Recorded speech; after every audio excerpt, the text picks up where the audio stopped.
오늘 우리에게 주시는 하나님의 말씀은 성경 구약에 있는 출애굽기 1장 8절에서 14절까지입니다. 이 말씀 봉독 후에 동필호 목사님께서 나오셔서 새벽이 오기 전에 라는 제목으로 설교해 주시겠습니다.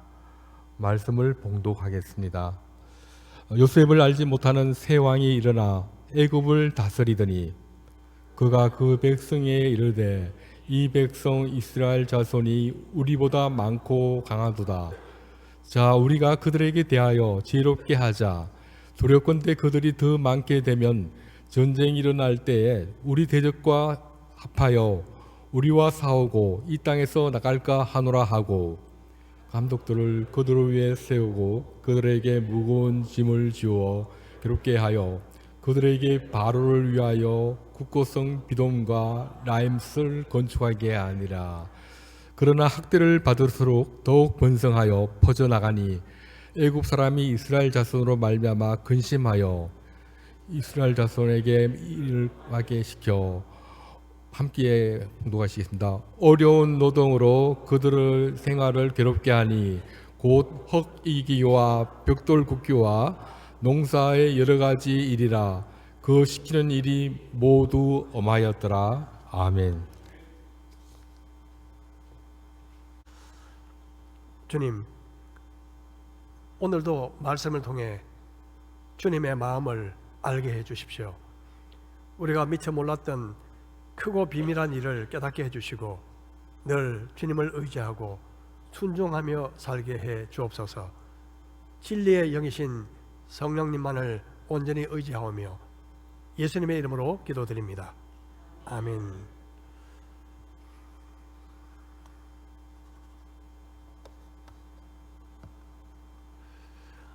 오늘부터 출애굽기를 시작합니다. 그동안 송승원 목사님께서 창세기 성경 공부를 2번 강의해 주셨는데요. 창세기 다음이 출애굽기이기도 하고 또 신약에서 구약으로 넘어가는 것이 좋겠다 그런 생각도 들고 기도하는 마음으로 출애굽기를 선택하게 되었습니다. 3500년 전 까마득한 그 시대로 올라가지만 어제나 오늘이나 영원토록 동일하신 그 하나님의 역사를 보면서 오늘도 은혜를 얻고자 합니다. 자, 이제 무대는요 로마도 아니고 또 이스라엘도 아니고 이제 이집트로 옮겨가 보도록 하겠습니다. 이 유명한 황금 가면의 주인공 여러분 다 아시죠? 원래 별로 존재감이 없었던 파라오였는데요, 이것 때문에 가장 유명하게 되었죠. 이집트 나라의 국가의 아이콘이기도 합니다. 바로 투탕카멘이죠. 파라오 투탕카멘. 그는 언제적 사람일까요? 출애굽기 약 100년 전에 살았던 파라오입니다. 자, 이제 우리 역사 현장으로 한번 떠나가 보도록 하겠습니다.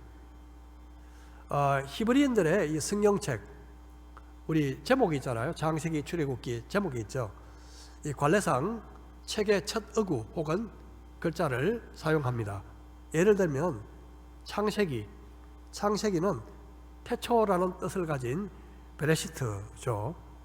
그래서 히브리어 성경 창세기 제목은 베레시트입니다. 출애굽기의 히브리어 성경 제목은요 쉐모트인데요, 그 뜻은 이름들이란 뜻입니다. 알렉산더의 정복 전쟁 이후에 헬라어가 제국의 공용어로 자리 잡고 난 이후에 약 기원전 3세기 이집트의 왕 포톨레미 2세는 구약 성경을 헬라어로 번역하도록 했습니다. 이것을 70인역이라고 하죠. 70인역은요 이 출애굽기에 엑소더스라는 제목을 붙였습니다. 헬라어 엑소더스는 엑스로부터라는 뜻, 오도스, 길, 이 두 가지가 합성된 단어인데 나가자, 출발, 그리고 탈출 등으로 번역될 수 있습니다. 우리가 쓰는 한글 개역 성경의 이 제목은 출애굽기죠. 바로 이 출애굽기 제목은 바로 70인역의 제목인 엑소더스로부터 가져온 것입니다.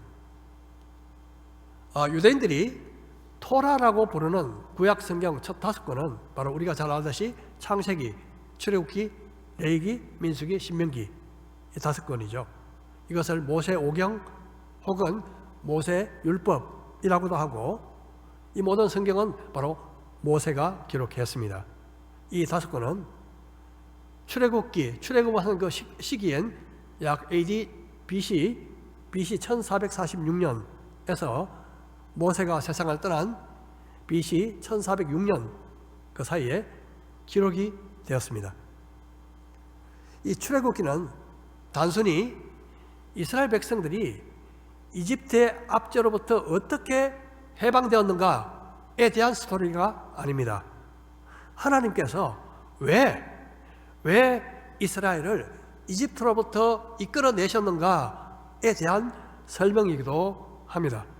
자, 그럼 우리 1절부터 보도록 하겠습니다.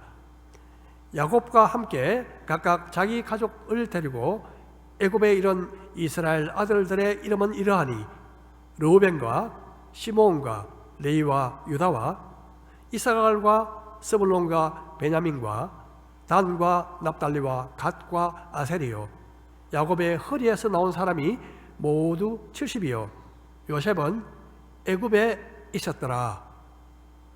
이 출애굽기는요 히브리어 왜라는 단어로 접속사인데 그리고라는 접속사인데 이 접속사로부터 시작됩니다. 자, 이것은 바로 출애굽기 바로 앞에 있던 창세기 마지막 절과 연결이 되고 있다는 뜻을 의미하죠. 그래서 1절은 이렇게 시작된다고 볼 수 있습니다. 창세기 마지막 절 요셉이 110세의 죽음에 그들이 그의 몸에 향 재료를 넣고 애굽에서 입관하였더라. 그리고 출애굽기 1장 2절로 넘어가죠. 그리고 야곱과 함께 자기 가족을 데리고 애굽에 이른 이스라엘 아들들의 이름은 이러하니라. 이렇게 되는 거죠. 자, 여기서 야곱은 가족의 족장으로서 이름이고 이스라엘은 언약의 민족을 상징하는 이름입니다. 아시다시피 야곱은 2가지 이름을 가지고 있죠. 하나는 발 뒤꿈치를 잡다, 쏙이다 라는 뜻을 가진 야곱이고 다른 하나는 하나님과 겨루어 이겼다 라는 뜻의 이스라엘입니다. 히브리 사람들에게 이름은 단순히 호칭 이상으로 한 사람의 인격과 생애를 특징 짓는 그런 의미를 갖고 있습니다. 그리고 아주 특별한 경우에 이름이 바뀌는 경우도 있죠. 아시다시피 아브라함에서 아브라함으로, 사레에서 사라로 바뀐 것처럼 말입니다. 야곱은 형 에서를 속여서 장자권과 장자의 축복까지 2번씩이나 가로챈 과거에 전력이 있었기 때문에 그가 고향으로 돌아오는 길에 형 에서를 만나기를 너무나 무서워했습니다. 두려워했죠. 그래서 모든 가족과 그리고 소유들을 야복강 강을 건너게 하고 자기는 혼자 강가에 남아있다가 천사를 만나서 밤새도록 씨름을 했습니다. 온갖 먼지가 뒤듬벅된 채 허벅지 관절이 어긋나는 위골 되면서도까지도 끝까지 포기하지 않았던 그는 결국 이스라엘이란 새 이름을 받는 축복을 받게 됩니다. 하나님과 겨루어 이겼다 라는 의미의 이스라엘. 사실 하나님과 겨루어 이길 사람이 누가 있겠습니까? 하나님이 일부러 저어주신 것이죠. 이 야복강은 수단 방법을 가리지 않고 복을 강탈하려고 했던 이 야곱이 변화된 장소입니다. 허벅지 관절이 어긋난 것처럼 자기 중심적인 야곱의 자아가 푹 꺾인 장소, 바로 야복강 것이죠. 그렇다고 야곱이 100% 변화되었다는 뜻은 아닙니다. 하지만 분명 과거의 야곱은 아니었습니다. 저도 과거를 쭉 돌아보면요, 어떤 순간에 힘에 부치는, 힘에 지나는 그런 시련이 있었습니다. 그런데 그 시련을 통과해 보니까 제 가운데 뚜렷하게 변화된 부분이 생겨났습니다. 하나님을 의지하는 측면에서요. 그때 그 쓰라린 경험이요, 저에게 성장의 발판이 되었다는 것은 너무나 분명합니다. 이런 면에서 고난은 변장된 축복이다, 그런 말이 있듯이 이 말이 진실인 것 같습니다. 이 고난과 시련을 통한 연단과 변화, 그것은 야곱 개인뿐만 아니라 이스라엘 민족 전체에게도 필요한 것이었습니다. 이 출애굽기 서두에는 야곱 가족이 이집트로 이주한 뒤에 300 혹은 400년이 흐르는 동안에 무슨 일이 있었는지는 기록되어 있지 않습니다. 마치 잃어버린 세월처럼 보입니다. 이 공교롭게도요, 구약 성경이 끝나고 신약이 시작되는 그 사이도 약 300 내지 400년 사이인데요, 보통 이 기간을 침묵기라고 하죠. 혹은 다른 말로 신구약 중간기라고 말합니다. 이 기간도 침묵의 기간입니다. 어떻게 보면 분명한 사실은 그런 시간이 잃어버린 시간이 아니라 여전히 하나님이 일하고 계셨던 시간이라는 것입니다.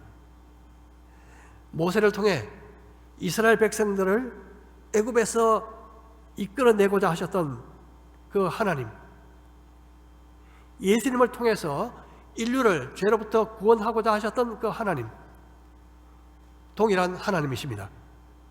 침묵은 무관심의 시간이 아니라 기다림의 시간입니다. 하나님이 일하실 때까지 기다리는 시간입니다. 하나님께서 아브라함에게 약속하신 것처럼 자손들이 하늘의 별처럼 바다의 모래처럼 번성하게 될 때까지 기다림이 필요했습니다. 이집트 역사는 상당히 복잡한데요, 크게 고왕국, 중왕국, 그리고 신왕국 이렇게 나누어집니다. 아브라함이 출생한 때는요, 제일 위에 빨간 네모 표시가 있죠. 바로 고왕국 시대. 야곱이 가족들을 데리고 이집트로 이주한 때는 바로 중왕국, 중간에 중왕국 시대. 그리고 출애굽은 신왕국, 제일 마지막 아래에 있는 네모죠. 신왕국 시대에 일어났습니다. 야곱과 함께 애굽에 이런 가족의 숫자가 70인이었다, 그렇게 말하고 있는데요, 70, 완전수인 7과 충만을 의미하는 10, 두 개가 곱해졌죠. 무슨 의미가 있죠? 창세기 10장에 보면 노아의 세 아들을 통해서 나온 후손 민족도 70이었습니다. 70민족. 요셉은 이미 애굽에 있었더라, 이 말은 하나님께서 먼 훗날 이스라엘 민족이 될 야곱의 가족을 구하기 위해서 요셉을 선발대로 보내셨다, 그런 의미가 있죠. 하나님은 예비하시는 하나님, 여호와 이레 되신 하나님이십니다. 비록 그 방법이 요셉이 형들의 미움을 받아 이집트로 종으로 팔려가는 것이었지만, 하나님은 그런 비상식적인 일을 통해서도 자기의 계획을 이루어 가셨습니다. 자, 이것을 보면 우리의 삶 속에서 뭔가 잘못되고 있는 것처럼 보이는 그런 사건들도 하나님은 그것을 사용하셔서 우리를 위해 선한 계획을 이루어 가신다는 것을 우리는 알 수 있습니다. 로마서 8장 28절에 우리가 잘 아는 말씀이죠. 우리가 알거니와 하나님을 사랑하는 자 곧 그 뜻대로 부르심을 입은 자들에게는 모든 것이 합력하여 선을 이루느니라. 우리가 어떤 일에든 감사할 수 있는 것은 모든 것을 선으로 바꾸시는 하나님을 우리가 믿고 있기 때문입니다. 자, 6절 보겠습니다. 요셉과 그의 모든 형제와 그 시대의 사람은 다 죽었고 이스라엘 자손은 생육하고 풀어나 번성하고 매우 강하여 온 땅에 가득하게 되었더라. 자, 이 말씀 속에서 비슷한 동사가 4번 나오는데요. 생육하고 풀어나고 번성하고 강해졌다. 아주 강조하고 있는 내용이죠. 태초에 하나님이 아담과 하와를 창조하시고 생육하고 번성하라 그렇게 말씀하셨습니다. 노아의 홍수 후에 노아와 세 아들에게 하나님은 생육하고 번성하라 그렇게 말씀하셨습니다. 그 하나님은 아브라함의 자손들을 하늘의 별처럼 바닷가의 모래처럼 땅의 티끌처럼 약속대로 번성하게 하셨습니다. 바로 이집트 땅에서 말입니다. 자, 그런데 돌발 사항이 생겼습니다. 요셉을 알지 못하는 새 왕이 일어나 애굽을 다스리더니 그가 그 백성에게 이르되 이 백성 이스라엘 자손이 우리보다 많고 강하도다. 자, 우리가 그들에 대하여 지혜롭게 하자. 두렵건대 그들이 더 많게 되면 전쟁이 일어날 때에 우리 대적과 합하여 우리와 싸우고 이 땅에서 나갈까 하노라 하고 감독들을 그들 위에 세우고 그들에게 무거운 짐을 지워 괴롭게 하여 그들에게 바로를 위하여 국고성 비돔과 람셋을 건축하게 하니라. 애굽 역사를 보면요, 이 요셉과 그리고 출애굽 약 400년 그 사이에 힉소스라는 셈족 계열의 이민족이 이집트를 다스린 적이 있었습니다. 힉소스 왕조는요, 북쪽 그 수리아와 아시아 쪽에서 내려와 애굽을 정복하고 15, 16, 17 왕조를 형성했던 그런 왕조입니다. 이 힉소스 왕조는요, 이스라엘 민족과 같은 셈족이었기 때문에 아마도 이스라엘과 좋은 관계가 아니었겠나 추측할 수 있습니다. 자, 그런데 본토 출신 이집트 출신의 아모세 1세라는 사람이요, 드디어 힉소스를 격퇴하고 그들을 몰아냈습니다. 그리고 고대 이집트의 최전성기인 신왕국 시대를 열었습니다. 자, 셈족인 힉소스가 쫓겨나고 다시 함족이 다스리는 애굽 18왕조가 시작된 것이죠. 그래서 많은 성경학자들은 이 아모세 1세가 요셉을 알지 못하는 새 왕이 아닌가 그렇게 추측합니다. 이집트 이민족 힉소스의 침입을 받아 그들의 통치하에 놓였던 적이 있었던 이 애굽 왕조는 고센 땅에 또 다른 이민족인 히브리인들이 거주했다는 것을 몹시 경계했다는 것을 우리는 충분히 짐작할 수 있습니다. 더군다나 이스라엘 민족, 이스라엘 족속이 크게 번성하자 만일 전쟁이 일어나게 되면 그들이 적국과 협조할 가능성이 많다 그렇게 판단했습니다. 그럼 이스라엘 민족을 보내면 되죠. 왜 그렇게 하지 않았을까요? 그들의 노동력이 필요했기 때문입니다. 자, 그들이 누릴 수 있는 경제적 이득, 이스라엘 민족을 함께 거주하게 하는 것에 대한 말이죠. 이 경제적인 이득 그리고 정치적인 불안, 이 상반된 두 가지 상황을 극복하기 위해서 이집트 왕 파라오는요, 인구 정책, 억제 정책을 쓰게 됩니다. 이 곡식이나 세금 그리고 무기들을 비축하는 국고성 건축 사업에 이스라엘 사람들을 동원시켰던 거죠. 아마도 그들을 정신없이 고생시키면 애를 덜 낳을 것이다. 아마 그렇게 판단한 것 같습니다. 참고로 이 바로는요 왕의 이름이 아닙니다. 이 바로는요 이집트 말로 큰 집이라는 뜻으로 애굽 왕에 대한 공식 명칭입니다.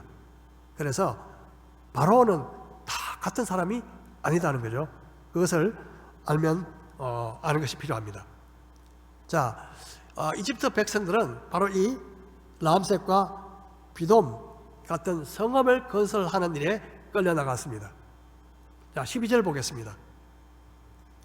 그러나 학대를 받을수록 더욱 번성하여 퍼져나가니 애굽 사람이 이스라엘 자손으로 말미암아 근심하여 이스라엘 자손에게 일을 엄하게 시켜 어려운 노동으로 그들의 생활을 괴롭게 하니 곧 흙 이기기와 벽돌 굽기와 농사의 여러 가지 일이라 그 시키는 일이 모두 엄하였더라. 여러분, 밟으면 강해지는 것이 있죠. 뭐죠? 잡초입니다.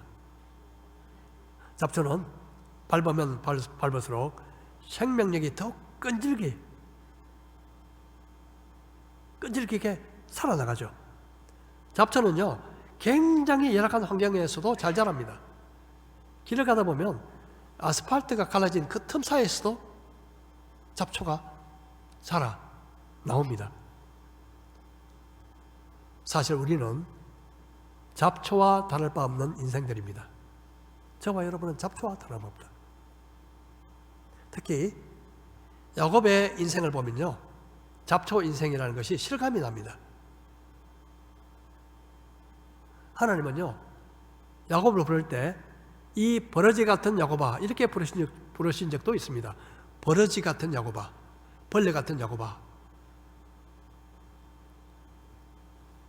그런데 잡초 같은 인생, 버러지 같은 인생을 하나님이 쓰시는 위대한 인생으로 바꾸시는 분은 하나님이십니다. 우리의 모습이 아무리 잡초 같고 버러지 같아도 실망할 필요가 없습니다. 하나님은 우리 한 사람 한 사람을 놀랍게 사용하실 수 있습니다. 이 보리는요, 저는 보리 농사를 해보지는 않았지만 보리는 보통 가을에 심어서 겨울을 나게 되죠. 이 보리의 싹이 나올 무렵 이 추운 겨울이 찾아옵니다. 그리고 땅이 얼었다 녹았다 얼었다 녹았다 이렇게 계속 반복하면요 이 흙이요 표면이 부풀어 오르게 돼요. 부풀어 오릅니다.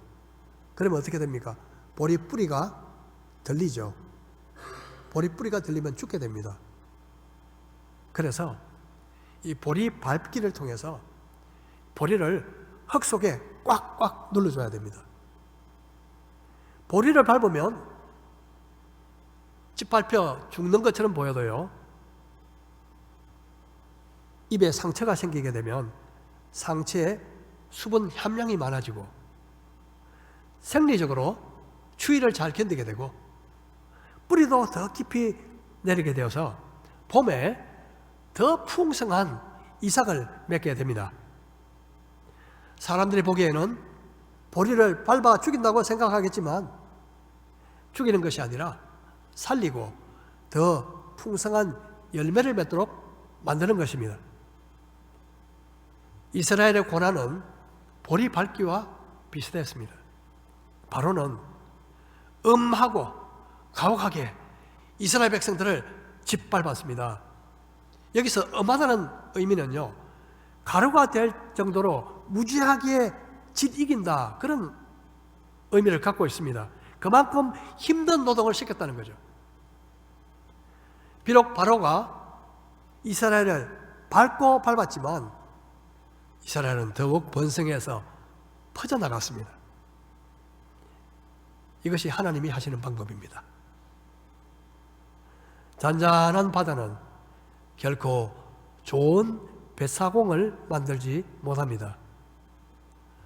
높은 온도와 압력을 견딘 탄소는 다이아몬드를 만들어내지만 그것을 견디지 못한 탄소는 그저 평범한 흑연을 만들어냅니다. 고난을 통과하지 못한 신앙은 약하고 병들기 쉽고 평범한 인생으로 만들어버립니다. 우리는 고난을 좋아하지 않지만 고난은 모두에게 유익합니다. 현대교회가 힘을 잃은 중요한 원인 중에 하나가 바로 고난의 결핍이라고 생각합니다.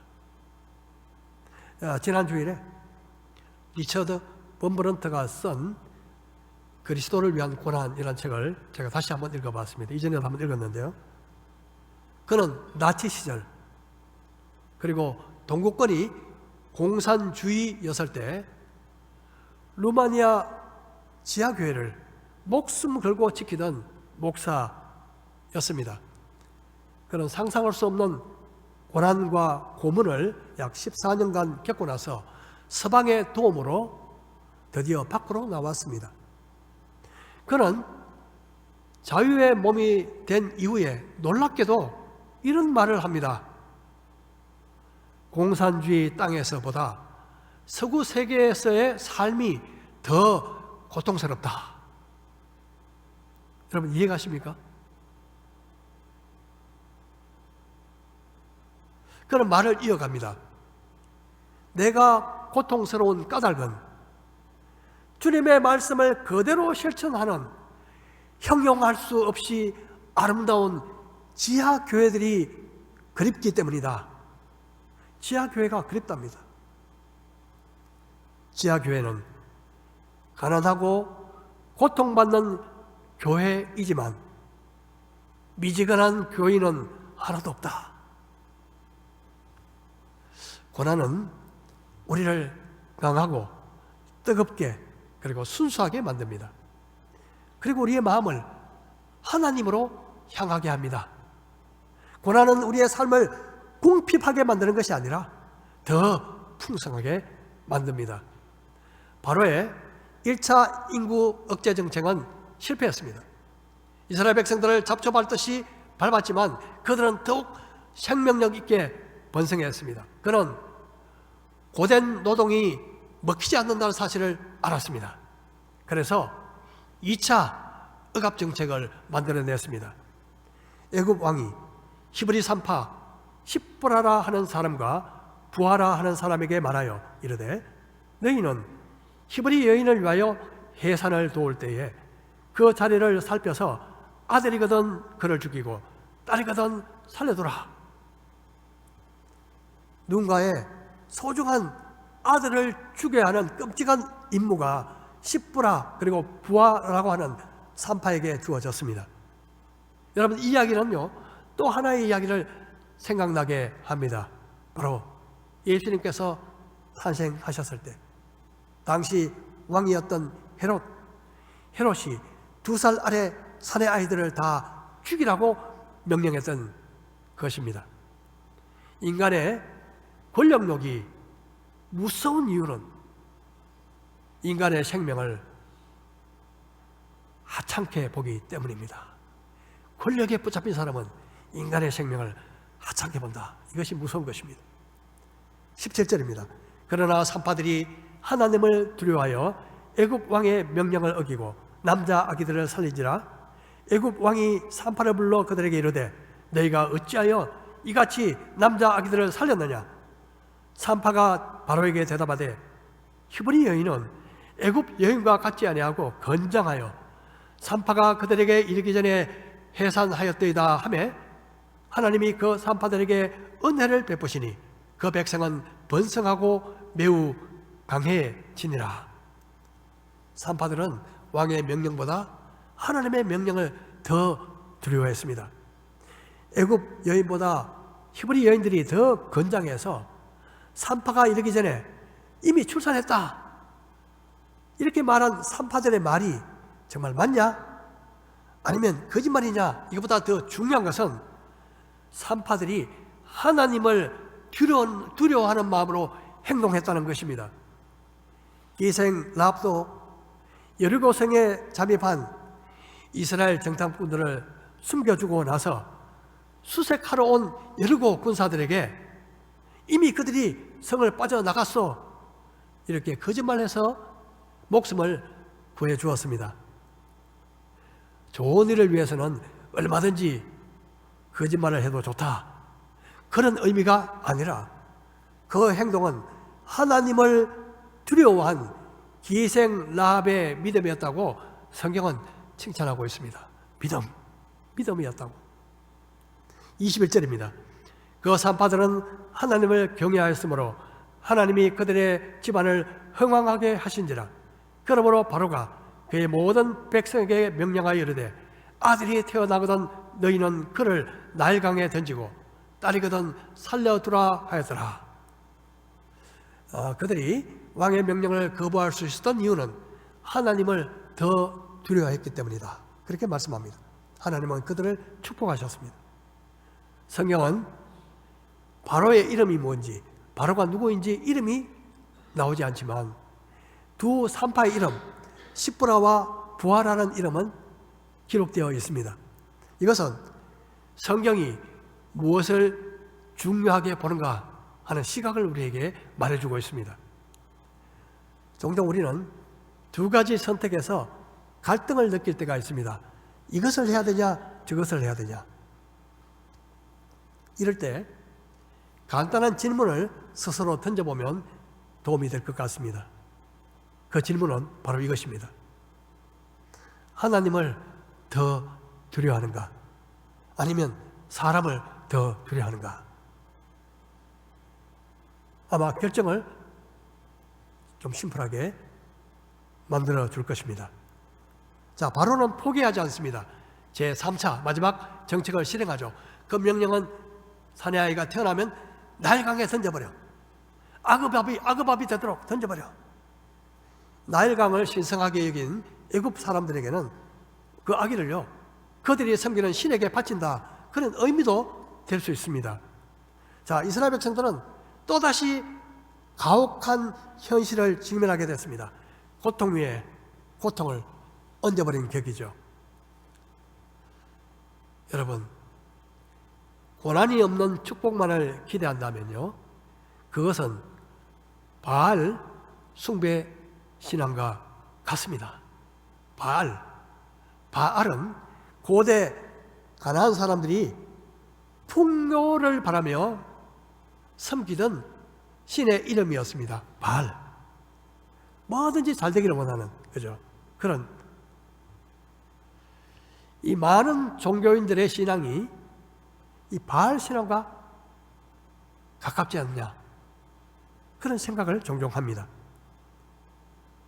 가끔 이 산에, 저희 집 뒤에 있는 산에 갔다가 내려오는 길에 보면요, 그 큰 절이 하나 있는데 불상이 굉장히 큽니다. 금빛 찬란한 그 불상이 있죠. 늘 보면요, 항상 그 앞에서 올라가던 사람이 두 손 모으고 정말 경건하게 절을 하고 있는 모습을 자주 봅니다. 그런 모습을 볼 때 저는 이런 생각을 합니다. 야, 이 사람들이 과연 무엇을 구하는 것일까? 아마도 복을 달라고 하는 거겠지, 그런 생각을 합니다. 그 절을 하면서 나의 인생을 당신께 드리겠습니다, 당신께 순종하겠습니다, 이런 마음으로 기도할까요? 저는 그렇지 않다고 봅니다. 자, 문제는 우리 크리스찬들도 비슷할 때가 있다는 것이죠. 하나님을 두려워하며 순종하기보다 늘 하나님의 복을 바라는 그런 신앙이죠. 이런 태도를 바꾸는 것이 바로 고난입니다.